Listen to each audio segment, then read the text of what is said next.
Every day, there's a cosmic struggle between peace and chaos. This is happening on the macro scale of world events and on the micro scale within your own mind. The question is, what role will you take in this ever-unfolding dance between division and unity, discord and harmony, chaos and peace? The choice is yours. And while peace might seem like the obvious option, it still leads to profound questions. What's the difference between peacemaking and peacekeeping? How can I challenge unjust systems, stand up for myself, and speak the truth while still creating peace? Is the path of nonviolence powerful enough to change the harmful, oppressive systems that are hurting people? Today we're looking for answers, and we're turning to the courageous spirit of legendary figures like Martin Luther King Jr., who armed himself with the spirit of peace and nonviolence to spearhead a monumental movement against racial prejudice. Today we're discussing the 7th Beatitude. Blessed are the peacemakers, for they shall be called the children of God. We're all connected, and when you act as a peacemaker, it creates waves of peace that ripple throughout the entire universe. You have the power to create unity in the face of division, and the first step is learning how to harness your own divine nature. I'm Nina Hirlaender, Franciscan sister, spiritual director, and founder of Dancing Spirit Tours. It wasn't that long ago that I lacked the self-awareness and inner freedom to grow my relationship with the divine.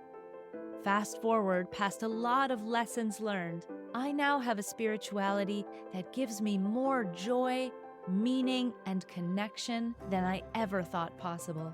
I created the Holy Rebels podcast to give you simple, actionable strategies to help you trust your gut, develop your intuition, and stay grounded when life gets hard.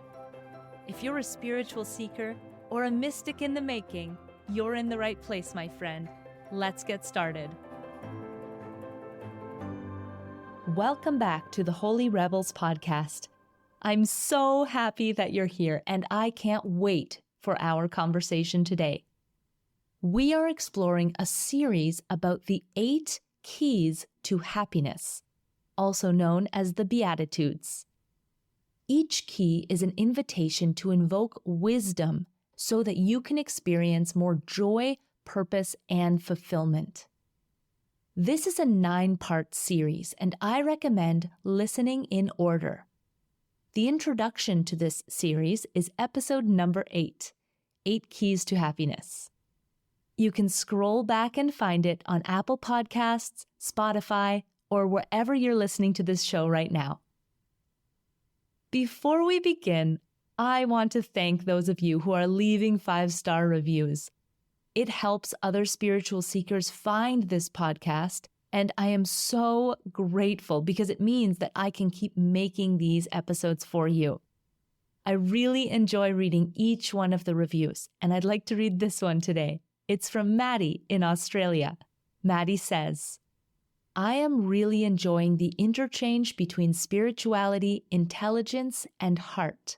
You offer wisdom so profound in its gentleness, authenticity, and honesty to bring about our surrender in prayer. I could feel fleetingly the soothing of my soul, that sweet surrender. Aw, Maddie, that is so lovely. Thank you so much. Okay, let's jump in. The Beatitudes are the very heart of spirituality. They're the guiding principles of the spiritual life, no matter what tradition you follow.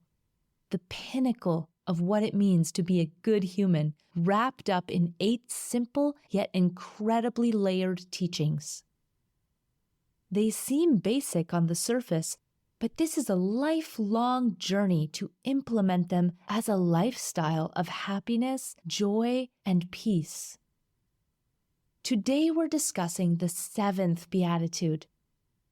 Blessed are the peacemakers, for they shall be called the children of God. I love the 7th Beatitude. It's about having a cosmic perspective of life. This key to happiness is a culmination of spiritual growth. It's the outcome of embodying the essence of the first 6 keys to happiness in our lives. So what's this cosmic perspective I mentioned? It's the ability to see beyond ourselves and to see our lives from a broader, universal standpoint. It's about understanding that we're all interconnected and part of something much bigger than ourselves. As peacemakers, we're called to bring harmony and unity to our relationships and our surroundings. If you're a peacemaker, you understand that peace begins within you, within your own heart. And you know that when you have inner peace, you radiate that peace outward, and it can positively impact those people around you. Speaking of having a cosmic perspective, the astronaut Edgar Mitchell was a pilot in the historic 1971 Apollo 14 mission to the moon. He was the 6th person to ever walk on the moon. In his book, Earthrise, he writes about a fascinating moment that reminds me of what it means to have a cosmic perspective. He writes, "You develop an instant global consciousness, a people orientation, an intense dissatisfaction with the state of the world, and a compulsion to do something about it. From out there on the moon, international politics looks so petty. You want to grab a politician by the scruff of the neck and drag them 250,000 miles out and say, 'Look at that, you son of a..." And I'll stop right there. So he was feeling the cosmic perspective. When you're that high up, you don't see national borders. You're up there on a spaceship, alone. And that changes you. Carl Sagan also wrote eloquently about his experience of looking back at the tiny blue dot that is our planet. He wrote, "Look at that dot. That's here. That's home. That's us. On it, everyone you love, everyone you know, everyone you've ever heard of. Every human being who ever was lived out their lives here. The aggregate of all our joy and suffering. Thousands of confident religions, ideologies, economic doctrines.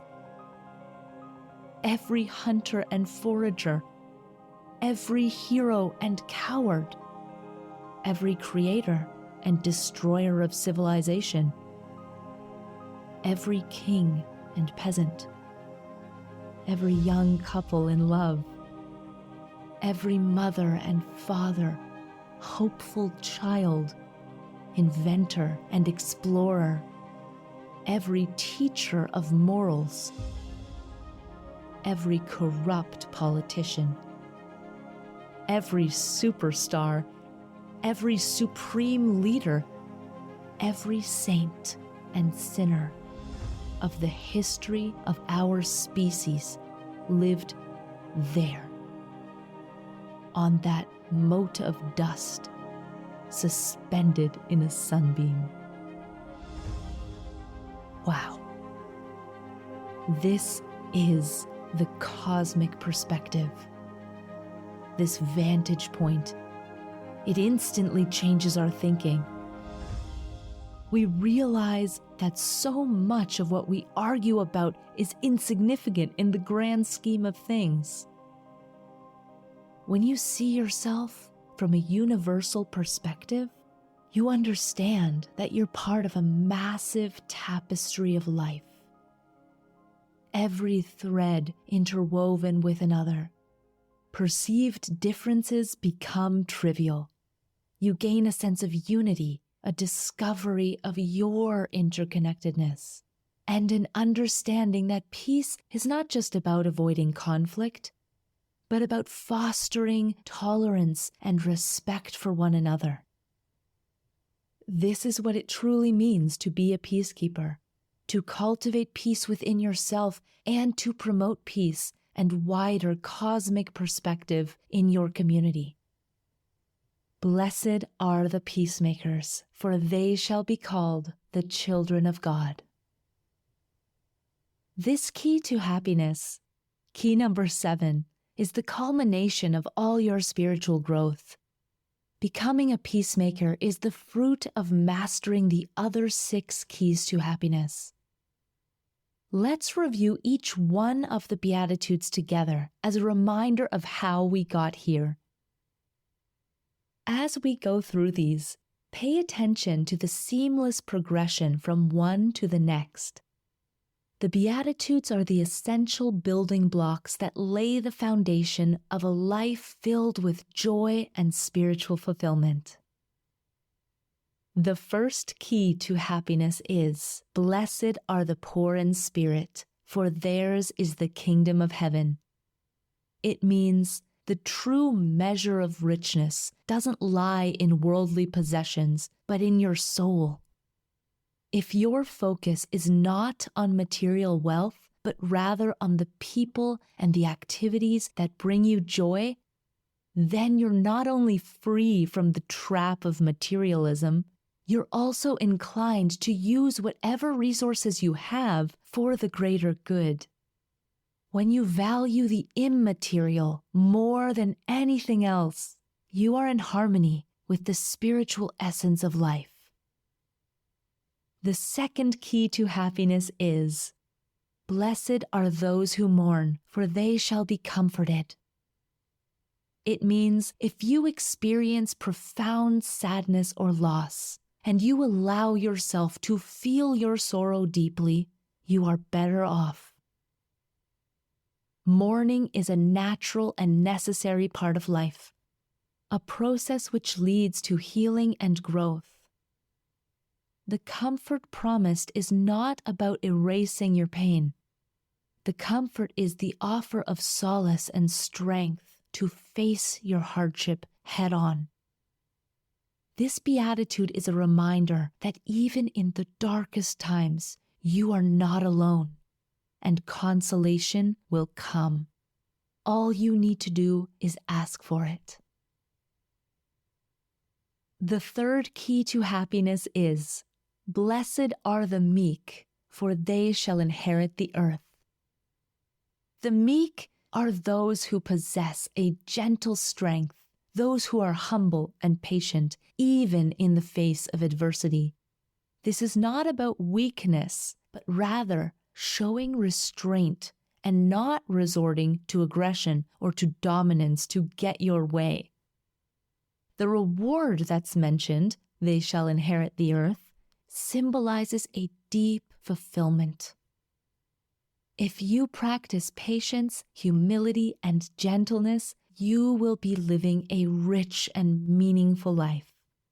You'll be repelling the destructive influences of selfishness and aggression, and you'll trade it for something much more valuable.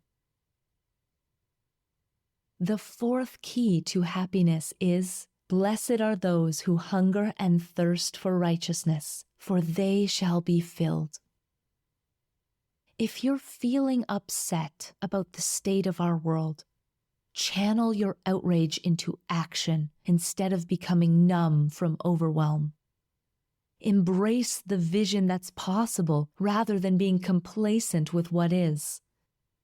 The phrase hunger and thirst symbolizes the intense desire for true justice, as basic as the need for food and water.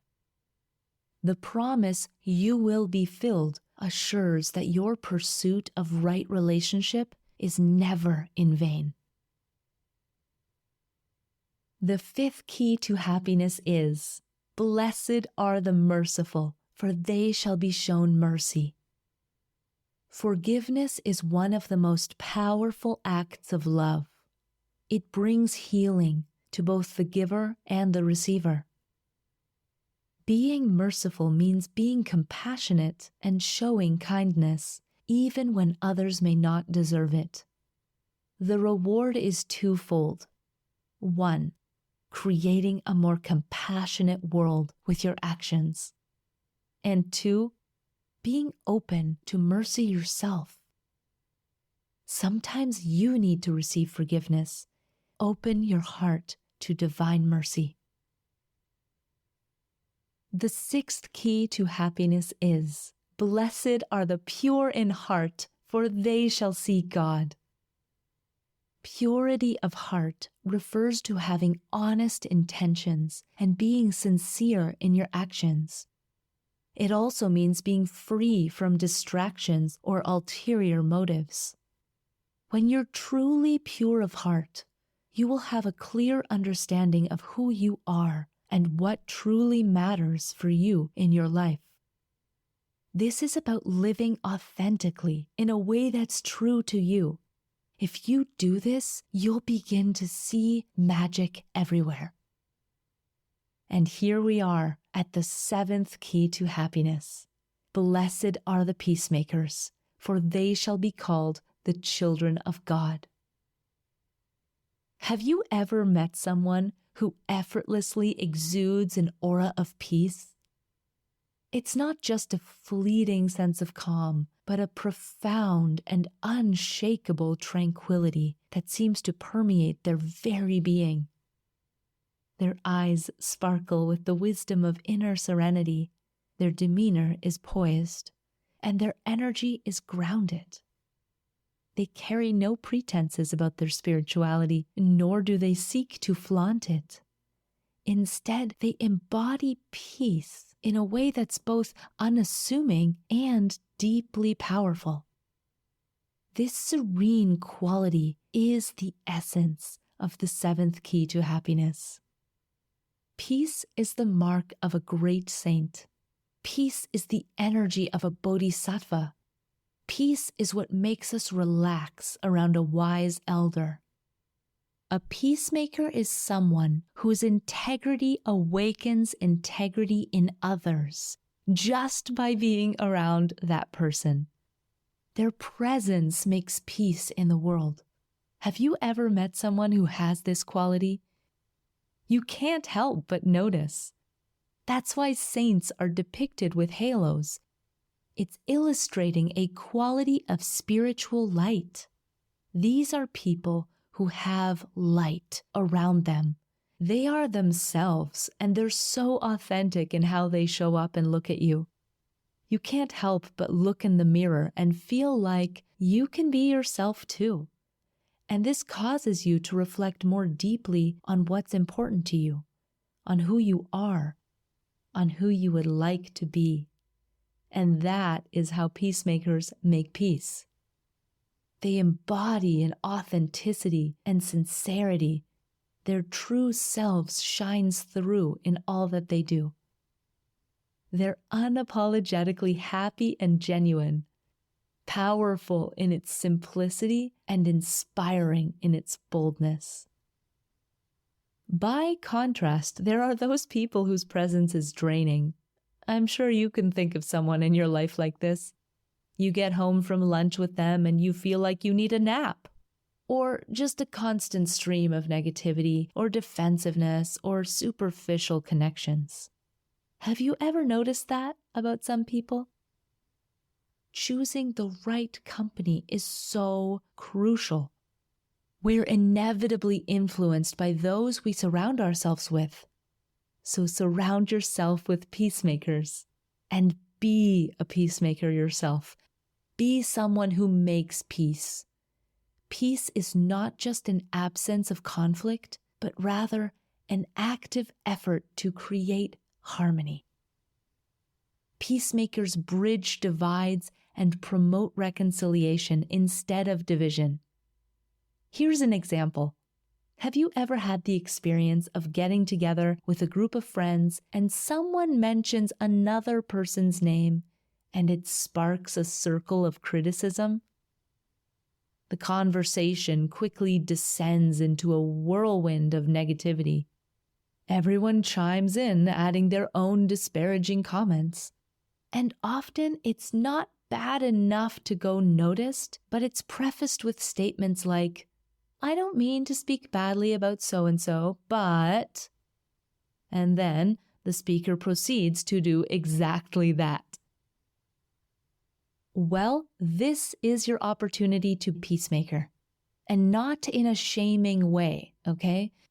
Just subtly steer the conversation towards being kind. Quell the rising tide of gossip. Make an effort to create harmony. Say something kind or change the subject. All of a sudden, everyone looks in the mirror real quick. They see what they're doing, and almost always they stop.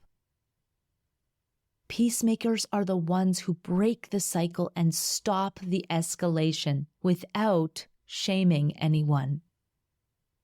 The one who offers grace and gives the benefit of the doubt, not because it's the right thing to do, but because it creates peace within you. And that peace undoubtedly touches everyone in your vicinity. Peacemaking. Blessed are the peacemakers, for they shall be called the children of God. It means you're blessed when you can show people how to cooperate instead of compete or fight. That's when you discover who you really are, a child of the divine. There's a beautiful translation of this beatitude from Aramaic to English. Integrated are those who joyfully knit themselves together within, for they shall be stamped with the seal of cosmic identity. Beautiful. Did you know that this beatitude was the driving force behind Martin Luther King's freedom movement? With this concept of nonviolence and peacemaking, Martin Luther King took to the streets, and we all know the story. His strategy was a nonviolent resistance. He believed it was not a sign of weakness, but a demonstration of incredible strength. He promoted a commitment to enduring physical brutality and verbal abuse in the face of systemic oppression. His commitment to peacemaking was guided by the belief that responding to hatred and violence with peace would lead to change. However, the path was not easy. The African American community, battered and bruised from the incessant violence and discrimination, began to question the effectiveness of nonviolence. Some felt that their peaceful protests were merely met with more aggression, with no signs of progress. Some people began to lean towards the idea of Black power, advocating for the use of force if necessary to achieve their rights. And of course, it's completely understandable. Responding to violence with nonviolence counters our most basic survival instincts. But Martin Luther King never changed his stance. Riots began to break out everywhere, from Los Angeles to Chicago to New York. But he kept calling out for love. While others were crying out for revenge, he was calling for peace. The great truth finally came in southern Alabama, when African Americans were marching across a bridge, singing and praying and just praising God, creating a joyful, peaceful protest. But tensions had reached a critical point, escalating to such a degree that it felt like a volatile storm was brewing. The atmosphere was thick with anticipation. Everyone was on edge, waiting for the slightest trigger to explode into chaos. And so the police chief caught up in the turmoil of the moment, made a decision that would forever change the course of history. He authorized the use of force against the peaceful protesters crossing the bridge. Batons swung, people screamed, tear gas filled the air. But the remarkable thing is that the protesters did not retaliate. None of them retaliated. Their disciplined adherence to the principles of nonviolence, even in the face of such brutal aggression, was a potent symbol of strength and resilience. The whole thing was caught on camera and aired on national television. This shocking display of violence against peaceful demonstrators was a wake-up call to the whole nation, revealing the ugly truth of racial discrimination and paving the way for new laws and equal rights being established in the United States of America today. Martin Luther King spoke openly about it. He said the goal of the movement was not to defeat the white man, that's not the goal, but to awaken a sense of shame within the oppressor and challenge the sense of superiority. Reconciliation, redemption, the creation of a loving community. Blessed are the peacemakers, for they shall be called the children of God. We are never more like God than when we make peace. We're never more ourselves than when we choose love over hate and understanding over judgment. Peacemaking is not easy. It takes courage, strength, resilience. But it is the most powerful tool that we have for creating positive change in our world.